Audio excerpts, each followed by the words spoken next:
Grand health alliance और हुकूमत के दरमियान मुज़ाकरात के लिए पहला रब्ता ACCT महकमा सेहत के ऑफिसर्स के हमरा चेरिंग क्रॉस पहुँच गए। धरना ख़त्म करने के लिए ग्रैंड हेल्थ अलायंस के अहदेदारान के साथ मुज़ाकरात। सदर वाइडिया का कहना है कि जिनके पास इख्तियारात हैं वो मुज़ाकरात के लिए आएँ। बुध से पूरे पंजाब के हॉस्पिटल्स की OPDs बंद कर देंगे। मोहम्मद बिलाल से मज़ीद जानते हैं। बिलाल बताइए। जी बिल्कुल, अस्पतालों की निजकारी के खिलाफ जो ग्रैंड हेल्थ अलायंस है, इनका माल शेयरिंग क्रॉस पर जो एहतजाज है 1 हफ्ते से जायद गुजर चुका है और आज पहली दफ़ा जो महकमा सेहत की जानिब से एक मुज़ाकराती टीम आई, जिसमें CEO Lahore doctor Zaheer AC जो सिटी थे, ये भी राय बाबर अली भी इस मौके पर आए और उनकी जानिब से मुज़ाकरात की पेश ग्रैंड हेल्थ अलायंस के आला अहदेदारान को की गई। लेकिन जो ग्रैंड हेल्थ अलायंस के जो सदर थे, दीगर आला अहदेदारान थे, इनकी जानिब से कहा गया कि हम जो मुज़ाकरात है ये सिर्फ जो सूबाई वज़ीर सेहत हैं या सेक्रेटरी सेहत पंजाब हैं और CM पंजाब से ही करेंगे और हम जो छोटे लोग हैं इनसे मुज़ाकरात नहीं करेंगे। इस हवाले से CEO जो ग्रैंड हेल्थ अलायंस के जो सदर हैं डॉक्टर शोएब नजीम की जानिब से कहा यह जा रहा है कि हुकूमत के साथ अब हम सिर्फ अग्रेसिव अंदाज में चलेंगे। जबकि कमिश्नर साहब आए हैं हमारे साथ मुज़ाकरात के लिए, हमने इनको वापस भिजवा दी हैं। जिनके पास इख्तियार हैं वो हमारे पास जब खुद चल के आएंगे तो उनके साथ मुज़ाकरात किए जाएंगे। सदर वाइडिया पंजाब का मजीद कहना है कि पंजाब भर के सरकारी अस्पतालों की जो OPDs हैं ये बुध से बंद कर रहे हैं और अभी तक हुकूमत पंजाब की जानिब से हमारे जो मुतालबात हैं उनको माना नहीं जा रहा। जो BHUs हैं उनकी निजकारी को भी नहीं रोका जा रहा। उसके साथ साथ जो जिनाह अस्पताल को आउटसोर्स करने जा रहे हैं उसको भी नहीं रोका जा रहा और जब तक इनकी आउटसोर्सिंग के ऑर्डर्स नहीं किए जाएंगे रोकने के, तब तक एहतजाज का जो सिलसिला जारी रहेगा और बुध के रोज से पंजाब भर के अस्पतालों की OPDs है इसको भी बंद किया जाएगा। जी आपका बहुत शुक्रिया। आगे बढ़े और आपको बताएं कि opposition leader Malik Ahmad Khan Bhachar grand health alliance के धरने में मीडिया से गुफ्तगू कर रहे हैं। बराह रास्त लिए चलते हैं। टालों से डरते हैं, हम नहीं डरते, लेकिन इन पे रहम करें। आज अल्लाह ताला ने इनकी किस्मत आपके हाथ में दे दी है और ये वक्त दूर नहीं होगा कि जब आपका गिरबान होगा और इन लोगों का हाथ होगा। मैं आपको ये बता देना चाहता हूँ, ये जो आउटसोर्सिंग हो रही है महकमा हेल्थ में और महकमा तालीम में, इसके खिलाफ हम आखिरी लम्हे तक लड़ेंगे। और ये झूठ बोल रहे हैं, उस दिन मिनिस्टर साहब आए, मैं उनकी बातें सुन के हैरान होता रहा कि आप इतने पुराने मिनिस्टर। आगे बढ़े और आपको बताएं कि सूरज अपने रंग दिखाने लगा है। जनूबी पंजाब का टेम्परेचर 6 से 8 डिग्री सेंटीग्रेड बढ़ने का इम्कान। महकमा मौसमियात ने गर्मी की लहर 18 अप्रैल तक जारी रहने के इम्कान जाहिर कर दिए। सुहेल कैसर से मजीद जानते हैं। बताइए सुहेल। देखिए, जिस तरह महकमा मौसमियात और PDM पंजाब की तरफ से अलर्ट जारी किया जा चुका है कि इतवार यानी गुज़श्ता रोज़ जो दिन गुजर गया उस दिन से लेकर 18 अप्रैल तक पंजाब में हीट वेव का इम्कान है। मतलब ये कि इतवार से लेकर 18 अप्रैल तक जो टेम्परेचर्स हैं वो बेतदरीज बढ़ेंगे और ये अमल शुरू हो चुका है। उसकी मिसाल मैं इस तरह दे देता हूँ कि गुज़श्ता रोज़ अगर 12 बजे के करीब जो लाहौर का टेम्परेचर था वो 32 रिकॉर्ड किया गया, तो आज ये तकरीबन 34.5 तक जा पहुंचा और इसी तरह इस वक्त गुज़श्ता रोज़ का जो टेम्परेचर था वो तकरीबन 36 रिकॉर्ड किया गया था और आज वो 39 तक जा पहुंचा है। और अगर हम साउथ पंजाब की बात करें, क्योंकि वहाँ पर हालात के ज़्यादा ख़राब होने का ख़दशा है, तो बहावलपुर डिवीज़न के जो तीनों अज़ला हैं गुज़श्ता रोज़ इन औकात में बहावलपुर डिवीज़न के तीनों ज़िला में टेम्परेचर जो है वो तकरीबन आप यूं जान लें कि कोई 40 के करीब रिकॉर्ड किया गया था और इस वक्त वहाँ पर 43 के करीब रिकॉर्ड किया जा रहा है। सो अंदाज़ा लगाया जा सकता है कि किस तरह किस तेज़ी के साथ टेम्परेचर्स में इजाफ़ा हो रहा है। और इस बात का भी अलर्ट जारी किया गया है कि जो साउथ पंजाब के बहावलपुर डिवीज़न के तीनों अज़ला हैं वहाँ पर 6 से लेकर 8 डिग्री सेंटीग्रेड तक टेम्परेचर में इजाफ़ा हो सकता है और बाकी पंजाब के जो दीगर शहर हैं, दीगर अज़ला हैं, वहाँ पर 4 से लेकर 6 डिग्री सेंटीग्रेड तक टेम्परेचर बढ़ सकते हैं। सो काफ़ी अलार्मिंग सिचुएशन है। लेकिन एक अच्छी बात यह है कि 18 अप्रैल को एक सिस्टम के आने का इम्कान ज़ाहिर किया गया है और अगर वो सिस्टम अच्छी बारिशें बरसाने का बाइस बन जाता है तो टेम्परेचर किसी हद तक नीचे आ जाएंगे। लेकिन कुछ दिनों के बाद सूरत हाल दोबारा से वही हो जाएगी जो इस वक्त चल रही है। सो बहुत ज़रूरी है कि हम अपने इस सिलसिले में एहतियाती तदाबीर भी अपनाएं और तिबी माहिरीन की तरफ से करार दिया गया है कि पानी का ज़्यादा इस्तेमाल करें और सर को भी ढाँप कर रखें। और अब हम भी इन हदायत पर अमल हमने करना शुरू कर दिया है।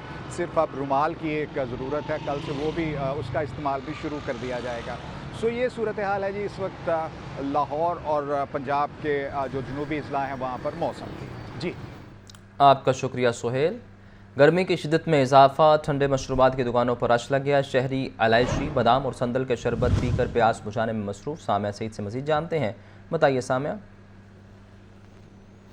जी बिल्कुल, सूबाई दारुल हुकूमत लाहौर में गर्मी की शिद्दत में इजाफा रिकॉर्ड किया जा रहा है। सुबह सवेरे से ही सूरज का पारा बढ़ता हुआ दिखाई दे रहा है। ताहम शहरियों को भी जो है वो शदीद गर्मी बाहर महसूस हो रही है। अलबत्ता हीट वेव का खदशा भी जाहिर कर दिया गया है और शहरियों ने जो है वो इस गर्मी के मौसम में अपने जिस्म को तरोताज़ा रखने के लिए जो है वो ठंडे मशरूबात का इस्तेमाल शुरू कर दिया है। और यहाँ पर यही देखा जा रहा है कि जगह जगह शहर लाहौर में जो है वो मशरूबात के स्टॉल्स लग गए हैं। शहरियों की एक लंबी कतारें जो है वो यहाँ पर मौजूद हैं। शहरी जो हैं वो यहाँ दफ्तर से आते हुए और जाते हुए यहाँ से जो है वो मशरूबात पी कर जाते हैं ताकि जिस्म को जो है वो ठंडक मिल सके। तो मेरे साथ यहाँ पर जो है वो कुछ शहरी भी मौजूद हैं जो ठंडे मशरूबात पी रहे हैं। जी आप बताइए कौन सा शरबत पी रहे हैं और क्या कहेंगे?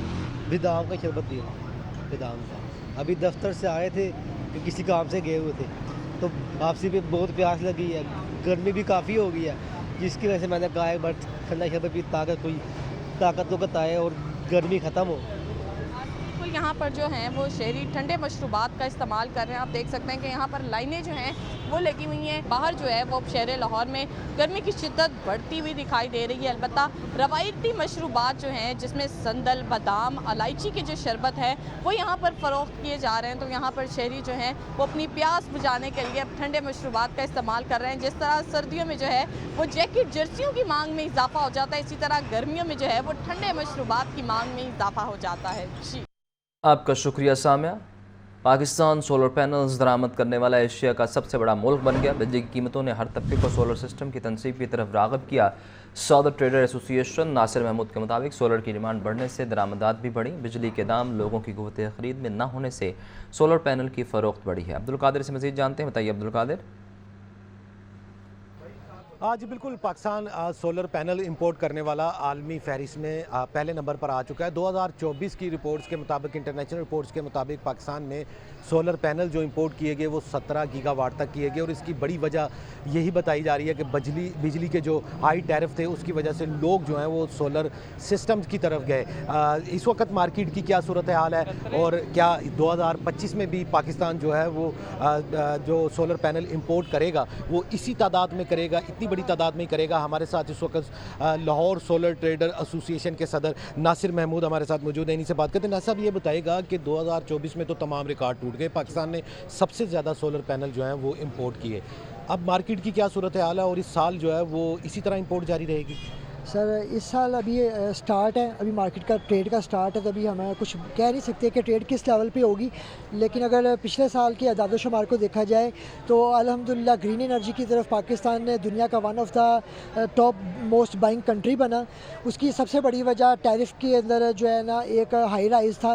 बिजली के प्राइसेस आसमानों पर बातें कर रही थी, लोगों की क़ुव्वत ख़रीद से बाहर हो गई थी। फिर यहाँ पर स्लैब सिस्टम है कि बजाय कि यूनिट्स जैसे जैसे ज़्यादा कंज्यूम होते हैं प्राइस ड्रॉप होने की बजाय यहाँ पे स्लैब सिस्टम ने प्राइस को इंक्रीज़ किया।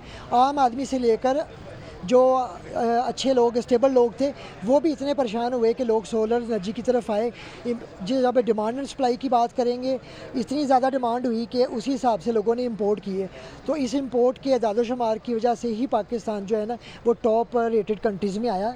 तो और 2025 में क्या देख रहे हैं? सर 2025 में अभी तो स्टार्ट है, अभी हम कबल वक्त है कुछ कहना। लेकिन चूँकि इस साल प्रेसिडेंट साहब ने 7 रुपये का रिलीफ दिया है तो उम्मीद करते हैं कि कमी होगी और होपफुली आगे भी हमें उम्मीद है कि इस तरह की कमी दोबारा होगी।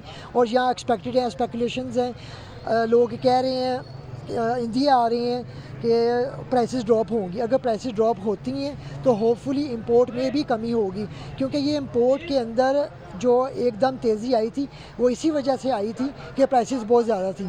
अगर प्राइसेस रिड्यूस होंगी तो ऑटोमेटिकली इंपोर्ट में भी कमी आएगी, सोलर एनर्जी की सेल में भी कमी आएगी। जी बिल्कुल, अगर बिजली की कीमतों में कमी होती है तो सोलर का जो बिज़नेस है वो जो है वो भी मुतासर होगा, क्योंकि सोलर के बिज़नेस का दारोमदार जो है वो बिजली की कीमतों के ऊपर है। 2024 में बिजली की कीमतें बुलंद तरीन सतह पर थी, जिसकी वजह से हर तबके की जानिब से जो है वो सोलर सिस्टम की तनसीब जो है वो की गई, जिसकी वजह से पाकिस्तान जो है टॉप बाइंग कंट्री बना सोलर पैनल की। लेकिन 2025 में अब जो है वो क्योंकि सीज़न का आगाज़ है, गर्मियों में ही सोलर सिस्टम सबसे ज़्यादा नस्ब किए जाते हैं या इंस्टॉल किए जाते हैं। लेकिन इसके साथ साथ वज़ीर-ए-आज़म की जानिब से बिजली की कीमतों में 7 रुपए तक कमी की गई है। अगर ये कमी जो है इसी तरह आइंदा आने वाले वक्तों में भी यही शुनीद है कि मज़ीद कमी की जाएगी। अगर बिजली की कीमतें मुस्तहकम होगी तो सोलर पैनल की फ़रोख्त जो है वो कम होगी, ये कहना है सोलर ट्रेडर एसोसिएशन के सदर नासिर महमूद